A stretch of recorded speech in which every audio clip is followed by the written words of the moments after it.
What is up, y'all? Welcome back to another episode of the Two Game Podcast. I am Matt Primo, joined by the Costas, Corey. Hello. And Mr. Brian Costa, the myth, the legend. Hello, everyone. And we are back this week to talk about episode number 4 of the Fallout TV series that you can find on Amazon Prime. We've already reviewed the first 3 episodes, so today we are doing episode number 4. Very excited to talk about this episode because I think this actually might be my favorite. Number 2, I don't know. I really enjoyed this episode, but yeah, guys, we're not gonna fluff this up. We're just gonna jump right into this shit with episode number 4. Corey, how do you feel about episode 4? Episode 4 is one of my favorites. I like the ghoul in itself, so getting more FaceTime with him, I really liked. I loved that Matt Berry came into the picture as the voice of Snip Snip. He's my favorite. I just love him. I love him and what we do in the shadows and all of that. So I was really excited to hear his voice. And I love the mystery and the chaos that's going on in the vault in 33 and that bleeds into 32 and trying to figure out, what the hell happened there, because something big happened there. And this is where you kind of see the chaos that has ensued in Vault 32. So I love this episode. It's one of my favorites. Brian? This episode to me starts the culmination where it seems like everything is starting to come together now. You're starting to get a little bit of an idea of what the wasteland is truly and where it's going. You see the actual chaos of it when you get to the mini mart and all there, or the super duper mart, and you get that air of this is crazy, and you realize it's just the wasteland. That's what you're gonna find out. That is what the wasteland is at heart. As it is, it makes no sense. So we'll get into my reason for saying that here in just a bit, I'm sure. So I absolutely agree. Like I said, this is one of my favorite episodes out of the 4 that I've watched so far. I like I said, it's either number 1 or number 2, and it's mainly because of some of the character development that we were getting. And again, episode 3 starts off with developing the ghoul, gives you kind of his backstory before the bombs got dropped. And this episode doesn't necessarily go back to the past, but one thing, and we'll kind of jump into this in just a minute, is last episode I was wondering character development for Lucy, character development for the ghoul. How is that looking going forward? And we get a pathway of what that development might be. And I think that's one of my favorite things about this episode is we think it's going to go one way with Lucy and it goes a completely different way. And same thing with the ghoul. The thing they kind of teased in episode 3, they've brought that back in episode 4, and now we're kind of seeing that arc kind of come around now. As far as the Vault 32 stuff goes, again, we can dive into this in just a second. I like that stuff. I think the Vault 32 stuff at this point has been some of the weaker aspects of the series. I know it skipped one episode and it came back from last episode in episode 3. But you don't really know where that storyline was going over the last 2 episodes. So it's piqued my interest more. And I'm not saying it's a bad storyline or anything like that, because I actually do enjoy the Vault stuff. It gives us a different view of the wasteland, of that world. But it's just been like, what is the point so far of showing Vault 32, of still showing the Vault dwellers in there and whatnot? And now we're kind of seeing what that future storyline looks like. And like I said, we'll get into that in just a second. But the biggest thing that I want to talk about so far is the thing that I love the most about the episode, and I've already teased it a little bit, was the development of the ghoul. So I don't know if y'all. I know it was It was Creston for episode 3. So that episode just released for Patreon supporters, which that link is down below. In episode 3, the ghoul had the two dichotomies. He when it showed him in the past, he didn't want to, when he was filming that movie, he didn't want to kill the character in the movie. But then we see him flash forward, and he's a dick. He kills everybody, right? So in this episode, I'm like, are they going to be friends? Like, I feel like they're going to be friends at some point, but I don't know. He's giving me reason to believe they're not going to be fucking friends, especially when he cuts off the finger of Lucy. I'm like, this is definitely, like, you're definitely not friends after this. But then you go to the back end of the episode, and she gives him all the vials and stuff like that to make him better. And he sits Golden down. rule, motherfucker. Golden rule, motherfucker. Golden like, rule, yes. motherfucker. I like that. And he pops in the movie that happened in episode 3, and you can see where the wheels are starting to turn, that he didn't like that scene in the movie. So he's kind of comparing it to how he is now, and then she's also treating him with the golden rule, motherfucker. I fucking love that. I love that how they brought it back from episode 3 into this to help push his arc forward, and I'm hoping this is where they become friends. I'm hoping, because I feel like the ghoul will take off once that fucking happens. You really want them to be friends? I really want them to be best friends. I like the Lucy development. I like that there's that killer. Like, I get it. There is that killer, and the biting off his finger, and this is the truest conversation that we've had. Like, it is, because she's so, the golden rule. You treat him like you want to be treated, and no, that's not how this happens out here. It's not sunshine and rainbows in the wasteland. You're not in the vault anymore. You're not in Kansas anymore, Toto. So the fact that she, did kind of turn into that badass where she was going to, shoot the drug dealers up with poison, and then, not leave the ghoul to die because golden rule, but in the same sense wasn't going to help him, any more than she had to. She's growing up. Our little Lucy's growing up. Yes. Like, she's not completely going so far as to being like the ghoul. She kind of gets to that edge, and then she kind of comes back once. Like, I think the scene with with the ghoul, with what was her name? Martha, I think. The one like in the store. Yeah. Martha. Yeah. Martha. Yeah.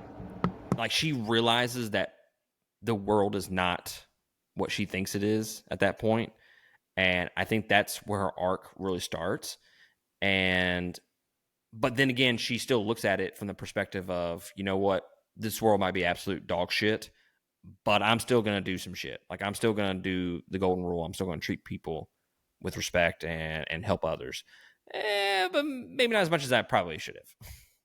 And some of that is the vault dweller mentality, okay? Because to them, life is normal. It's just you're in the vault. I mean, this is all just, honky and dory, and everything is okie dokie, and that's just the way the vault dwellers were in the games and everything else. This is the way they were portrayed, and it's just their mentality. But you also get into this where you see the super duper mart, which is where they're going, and these are across the wasteland in all the games. You normally go there. All of them are normally held over by either raiders or some other nefarious factions of sort.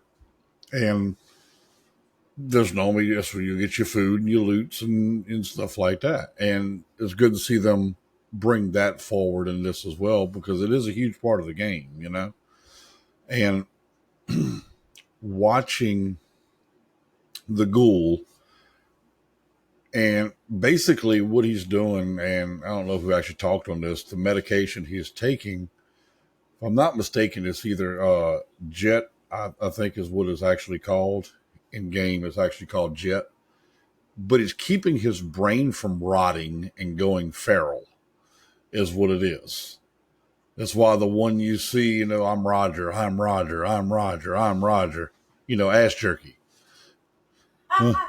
I'm Roger, I'm Roger. And that's what's happened to him. His brain is rotting and he's going feral because he hasn't had any medication, or he hasn't had the chems. Is basically all it is drugs.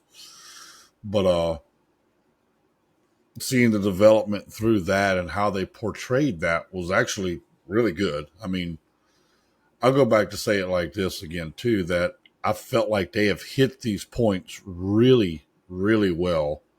And they have tied in, because my thing is I'm always going to see how it ties into the game because I'm big into the games. Hell, I had to get out of the game to get on here to do the podcast with you, But but for those unaware, Brian over here didn't even know he was doing this until about 5 seconds before recording.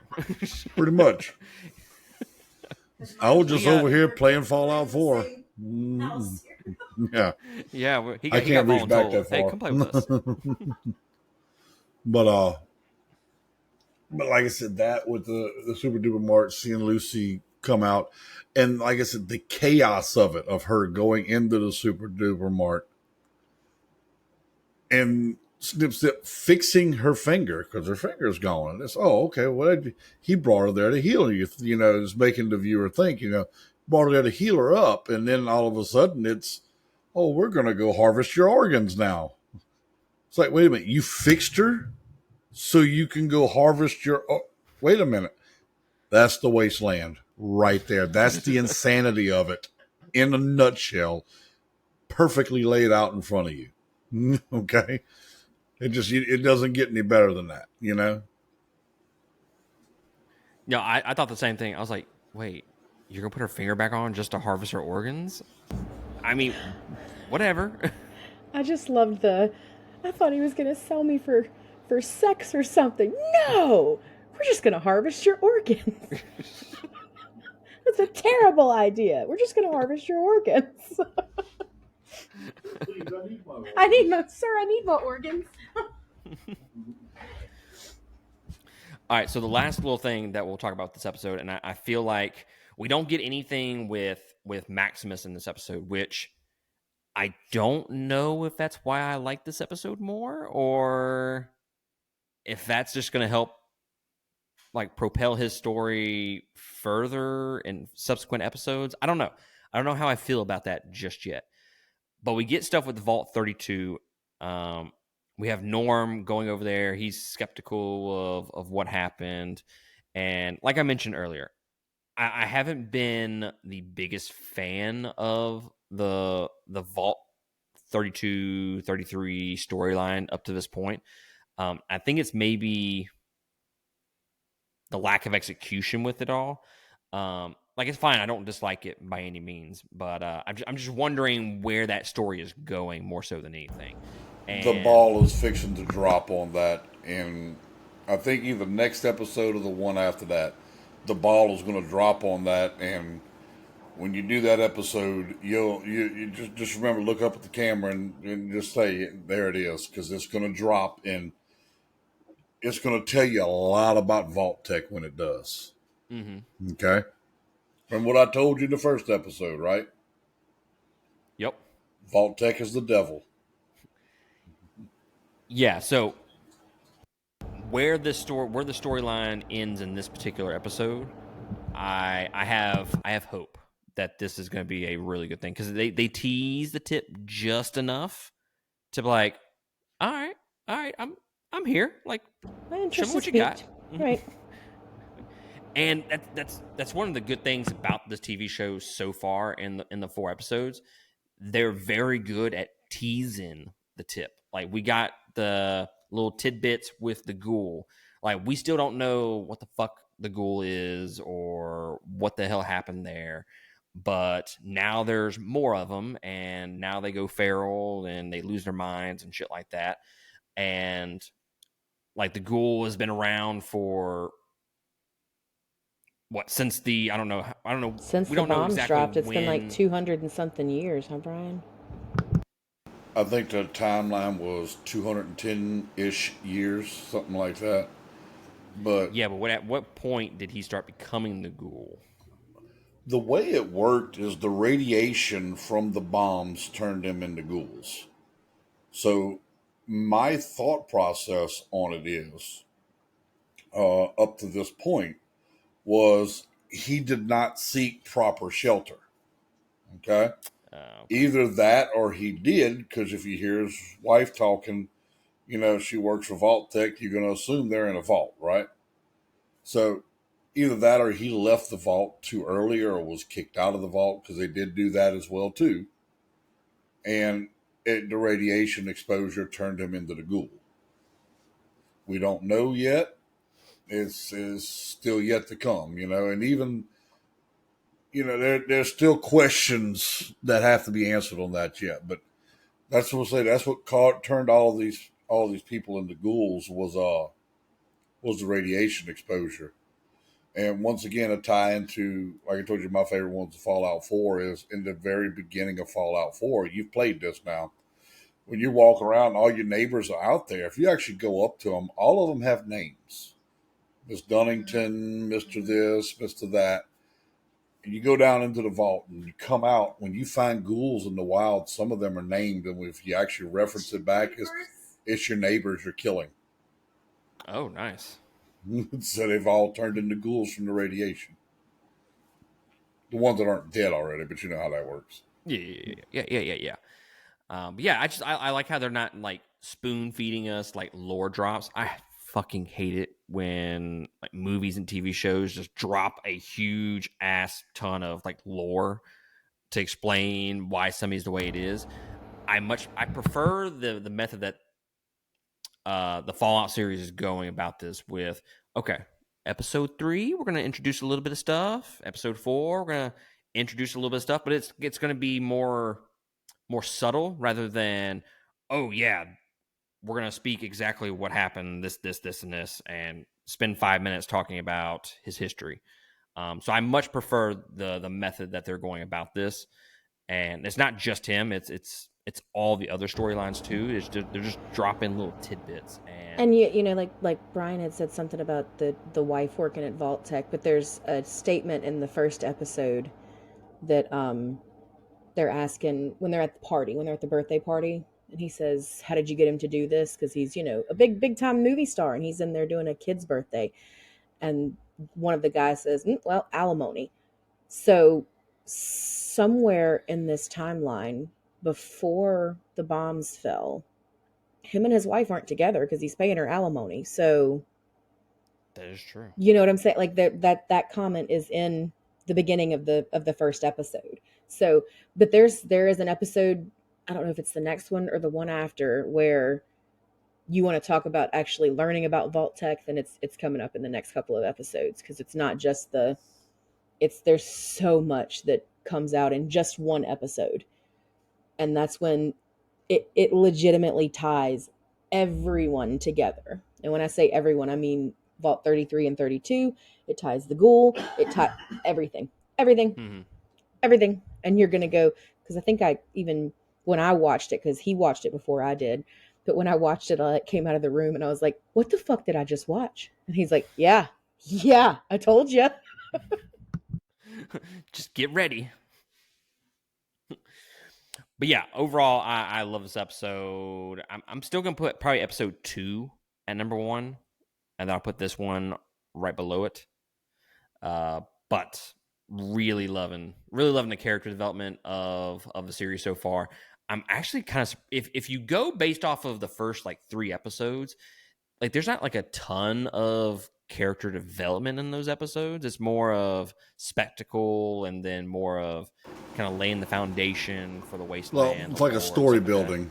Story building, yeah. So we finally get some of that development in this particular episode, and I don't know, maybe that's why I love it so much. Like I said, there's some big episodes coming up that is going to start to, like Corey said, it's going to start to tie into everything. And when you have those, you're going to have a lot to talk about, because there's going to be a lot of information in it. And it's going to floor you with some of the stuff that comes out with it. It really is. And it's just, it was done. Once again, I've finished the series and I've been utterly pleased with it, and I think you're gonna like the information you get coming up. Yeah, and one thing, so there's 8 episodes. This is obviously like the quote unquote mid-season finale or whatever if you want to call it back in the old days. We used to say that in the old days when they would take their little break. we didn't have episodes drop all at once. But it does feel like a mid-season finale kind of episode where, hey, this is the stopping spot, and now everything's going to happen after this episode. So, And it I leaves think you the with that little storytelling is bit of a great so far. teaser. Yeah, You know, I said, like tease the tip, yeah, just the tip. just the tip. Well, y'all have anything else y'all want to say before we close out of this episode? I was going to ask if you've actually gotten any more playtime in, because I want to follow your progress on that. I actually have not played hardly anything. I found this other game that I had to do for the 2 Game podcast, and I had to start doing a Let's Play series for that. So I took away time from the actual game. I got you. Slowly but surely, man. Slowly but surely. Trust me, I understand. I'd say it's a gamer's life, man. I have Fallout 4 that I'll play when none of my online friends are on, and when I'm on my online friends, there's 3 or 4 different other games that we'll play, and we don't touch the other ones, So it depends on what's going on as to what I'm playing. So, Yep, and then Corey and I play Far Cry because she can't drive. All right, guys. Well, that's going to be it from us. I appreciate y'all joining us again. And again, links down below to all of our social media accounts. Go there, like, subscribe, follow us. Would greatly help us, and we would greatly appreciate that. Until then, we'll catch y'all next time on another episode. Laters.